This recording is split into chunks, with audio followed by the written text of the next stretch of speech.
अस्सलाम वालेकुम नाजरीन, INE टुडे न्यूज़ में आपका खैर मकदम है। आइए देखते हैं ये तफसीलात। पुलिस कमिश्नरेट वरंगल की टास्क फोर्स ने हसनपट्टी की पुलिस के ताउन से गांजा स्मगलिंग करने वाली एक बैन रियासती 2 रुकनी टोली को गिरफ्तार करके 32 लाख रुपया मालियती गांजा जब्त किया। कमिश्नर पुलिस वी रविंदर ने मीडिया को बताया कि निजामाबाद का रहने वाला शेख सुहेल और नांदेड़ का मोहम्मद सद्दाम जो कि कार ड्राइवर थे, विशाखापट्टनम से गांजा खरीद कर ला रहे थे ताकि उसे महाराष्ट्र और उत्तर प्रदेश में फरोख्त किया जा सके। उन्होंने बताया कि मुलजिमीन का एक और साथी मोहम्मद यूनुस फरार है। ఉదయం హసన్పర్తి పోలీస్ స్టేషన్ లిమిట్స్ లో సమాచారం మేరకు వెహికల్ చెక్ చేస్తుండగా మనకి 2 వాహనాల్లో 320 కేజీల గాంజాయి స్మగ్లింగ్ చేస్తుండగా పట్టుబడడం జరిగింది। ఇందులో మనము ఇది దాదాపు 32 లక్షల విలువ గల గాంజా, దాంతో పాటు మనము ఆ 2 వెహికల్స్ ని కూడా సీజ్ చేయడం జరిగింది। అట్లాగే దాంతో పాటు సెల్ ఫోన్స్, 2 నైఫ్స్ కూడా సీజ్ చేయడం జరిగింది। అయితే పూర్వపరాల్లోకి వెళితే మనము ప్రస్తుతము ఈ 2 కార్లతో పాటు 320 కేజీల గాంజాతో పాటు 2 ముద్దాయిల్ని అరెస్ట్ చేయడం జరిగింది। ఇందులో షేక్ సోహెల్ అని చెప్పేసి ఒక ముద్దాయి, 2వ ముద్దాయి మొహమ్మద్ సద్దాం అలియాస్ షేక్। అయితే ఇంకొక ముద్దాయి అయితే 3 ఉన్నారు, ఒక ముద్దాయి మధ్యలోనే ఈ గంజాయి తెస్తున్న క్రమంలోనే మధ్యలో దిగిపోవడం జరిగింది। అతను ప్రస్తుతము పరారీలో ఉన్నాడు। ఆయన పేరు మొహమ్మద్ యూనిస్, ఈయన నాందేడ్ జిల్లా। అట్లాగే మొహమ్మద్ సద్దాం కూడా నాందేడ్ జిల్లా। 2 నాందేడ్ వాసులు, ఒకరు నిజామాబాద్ వాసులు। అయితే వీళ్ళు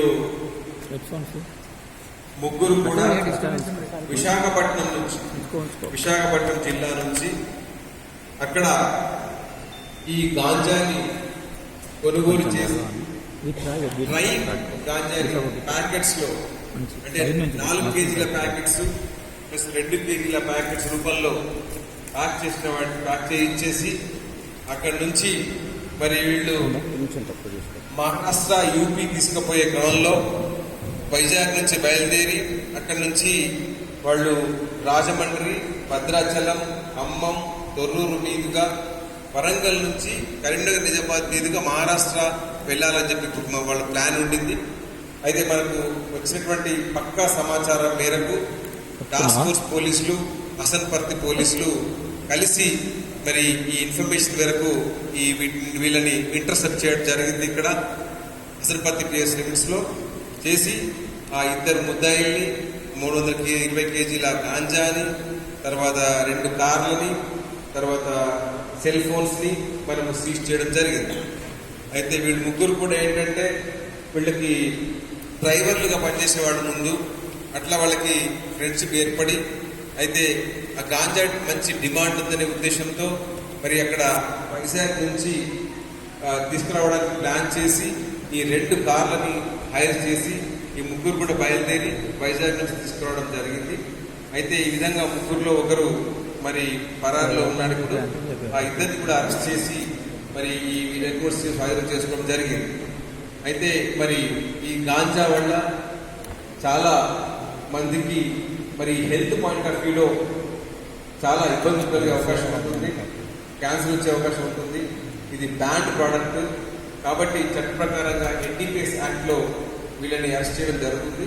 అట్లాగే 3వ నిందితుని కూడా తప్పకుండా పట్టుకొని అరెస్ట్ చేయడం జరుగుతుంది। అయితే ఈ సందర్భంగా మీ అందరికీ తెలియజేసేది ఏంటంటే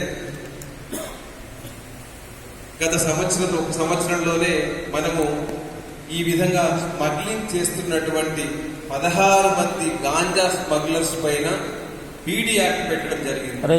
మన కమిషనరేట్ పరిధిలో 16 మందిపై పీడీ యాక్ట్ పెట్టడం జరిగింది। కాబట్టి ఎవరైనా సరే ఈ గాంజాని ఇక్కడ అమ్మడం కానీ స్మగ్లింగ్ చేయడం కానీ చేస్తే ఖచ్చితంగా వాళ్ళపై కఠినంగా చర్యలు తీసుకుంటూనే వాళ్ళపై పీడీ యాక్ట్ కూడా పెట్టడం జరుగుతుంది। అంటే మళ్ళీ వాళ్ళు పదే ఈ నేరాలు చేయకుండా వాళ్ళపై పీడీ యాక్ట్ కూడా పెట్టడం జరుగుతూ ఉంది. కాబట్టి వీళ్ళని కూడా ఖచ్చితంగా ఆ పీడీ యాక్ట్ కూడా పెట్టడానికి మేము అన్ని ఎవిడెన్స్ కూడా కలెక్ట్ చేస్తామని చెప్పి సందర్భంగా నేను తెలియజేసుకుంటున్నాను. అట్లాగే వీళ్ళ ఇంకా క్రిమినల్ హిస్టరీ కూడా ఉదయాన్నే అసిస్టెంట్ చేసినాం కాబట్టి ఇంకా వాళ్ళ క్రిమినల్ హిస్టరీ కూడా ఇంకా వెరిఫై చేస్తున్నాము. చేసి అవన్నింటిని కూడా క్రోడీకరించి పీడీ యాక్ట్ చట్టంలోకి తీసుకురావడానికి ప్రయత్నం చేస్తామని సందర్భంగా చేస్తున్నాను. కాబట్టి నా రిక్వెస్ట్ ఏంటంటే అందరికీ కూడా ఇలాంటి సమాచారం గాంజా గురించి ఎలాంటి సమాచారం ఉన్నా అందరూ 100 డైల్ కానీ లోకల్ SHO కానీ ఖచ్చితంగా సమాచారం అందించాలని చెప్పి సందర్భంగా నేను మనవి చేసుకుంటున్నాను. దీనివల్ల ముఖ్యంగా యువత మరి చాలా వాళ్ళ ఆరోగ్యాలే కాకుండా వాళ్ళ జీవితాలని కూడా నాశనం చేసుకునే అవకాశం ఉంటుంది. కాబట్టి దీన్ని ఎట్టి పరిస్థితుల్లో కూడా మనము అలో చేయకూడదు. కాబట్టి ఎలాంటి సమాచారం ఉన్నా ఎవరికైనా ఎలాంటి సమాచారం ఉన్నా ఖచ్చితంగా మాకు సమాచారం ఇస్తే వాళ్ళకి కఠిన చర్య తీసుకుంటామని చెప్పి సందర్భంగా మీ అందరికీ తెలియజేసుకుంటున్నాను. అయితే మరి వాళ్ళు వైజాగ్ నుంచి వస్తూ మరి ఎక్కడ చిక్కకుండా అంటే రాజమండ్రి, భద్రాచలం, ఖమ్మం, దొర్రూరు ఇవన్నీ కూడా దాటిన తర్వాత మరి మన వాళ్ళ ఇన్ఫర్మేషన్ మీద మన వాళ్ళు పట్టుకున్నందుకు నేను మా టాస్క్ ఫోర్స్ ఇన్స్పెక్టర్స్ ఇద్దరిని కూడా నందిరామ్ నాయక్, తర్వాత నిర్మల్, అట్లాగే అసన్పర్తి ఇన్స్పెక్టర్ శ్రీధర్, వాళ్ళకు సూపర్వైజ్ చేస్తున్నటువంటి మన రవీందర్, ఏసీపీ కాజీపేట్ని కూడా నేను మనస్ఫూర్తిగా అభినందన తెలియజేసుకుంటున్నాను. అట్లాగే వాళ్ళకి హెల్ప్ చేసినటువంటి task force team entire task force టీంకి కూడా నేను అభినందన తెలియజేసుకుంటున్నాను.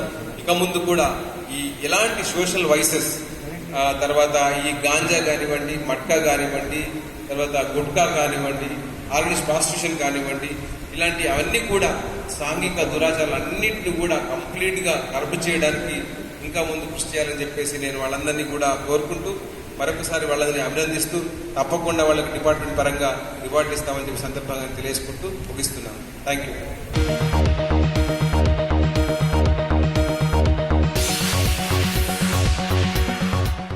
अगर आपने हमारे चैनल को सब्सक्राइब नहीं किया है तो आपको यहाँ सब्सक्राइब बटन दिख रहा है, उसे क्लिक करिए और सब्सक्राइब कीजिए और साथ ही साथ बेल आइकॉन को भी क्लिक करिएगा जिससे कि आपको ताज़ा अपडेट मिलते रहें।